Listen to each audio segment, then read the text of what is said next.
Hi everybody, this is Callie. Thanks so much for joining me today for another Lawn Fawn video. Today's card is a New Year's card celebrating the start of 2024. Of course, if you're watching this video at any other time in the future, all you need to do is change that 4 into another number that applies for that year.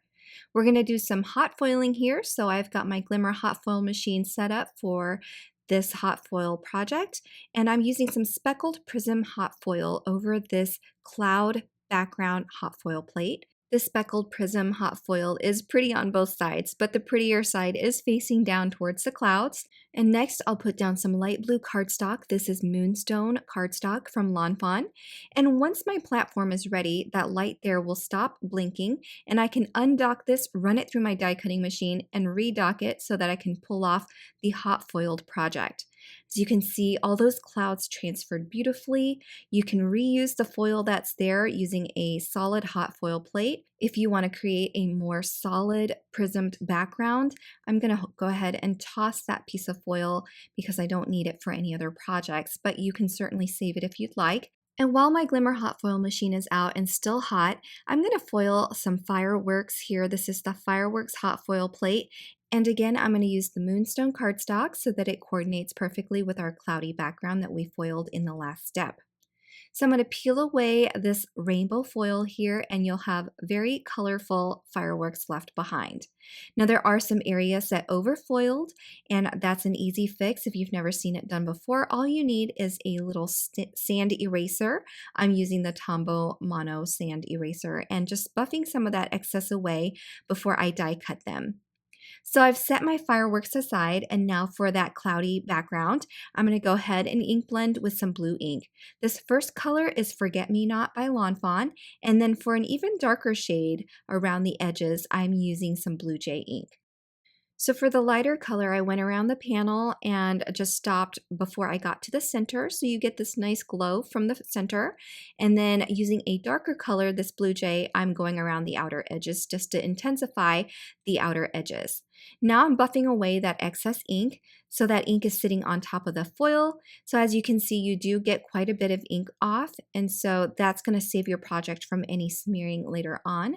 Sometimes I do forget this step. So be sure to do that after foiling if you're going to ink blend over the foil.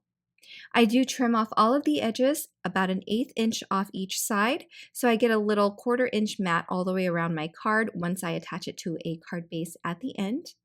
I've attached all of the fireworks here using some liquid glue, and that's going to complete the background. So I'm going to set that aside, and I'm using images from the High 5 set to stamp and color so that we can add some characters to our card. A couple of years ago, when I was on the Lawn Fanatics team, I used this set for a New Year's card as well. So I found inspiration in these adorable critters, again with their floating balloons, to create another New Year's card using a few added extra newer items like the hot foil plates.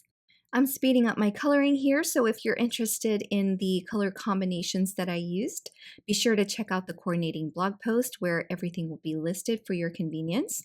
As always, I am applying a darker color first, a very, very small amount, then adding a medium color, and then using the majority of the space that's left for a lighter color.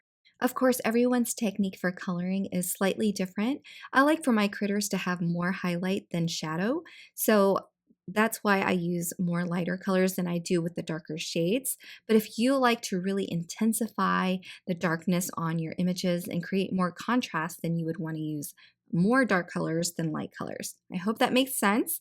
Like I said, everyone's technique is a little bit different, so just play around. I know a lot of people are constantly learning. I feel like I'm always continuing to learn as well.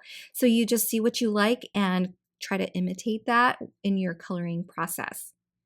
After I finished coloring, I die cut all of my images, and right now I'm just adding little dots of glue onto the balloon strings and attaching the balloons and the little critters.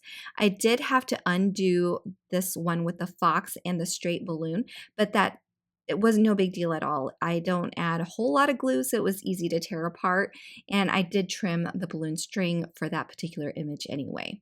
I love the way this little bunny is curled up around the balloon, so I really wanted to show how the balloon string kind of wrapped around his head and then over his body.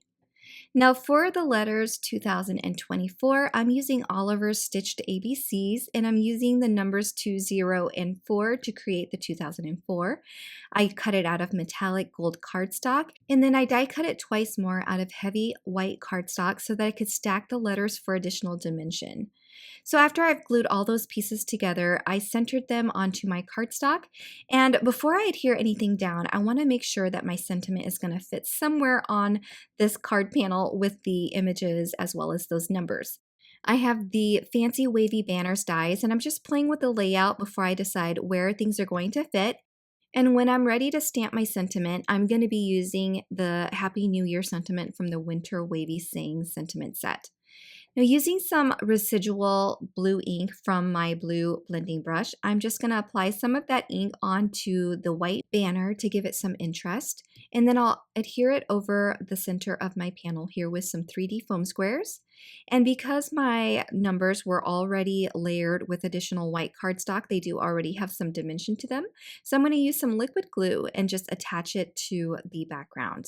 I'm using a little T-square ruler here to make sure my numbers are straight.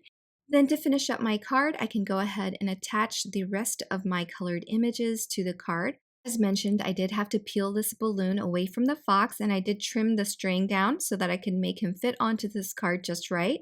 And then I attached my last two images there with some foam squares as well to match the height of that banner. And then we have a finished card once I attach this panel to a card base. And there you have a finished festive card to celebrate the new year. I hope you enjoyed this project. If you're interested in any of the products that I use, be sure to check out the links below as well as on the coordinating blog post. Wishing you a happy new year. Thank you so much for joining me. Bye everyone.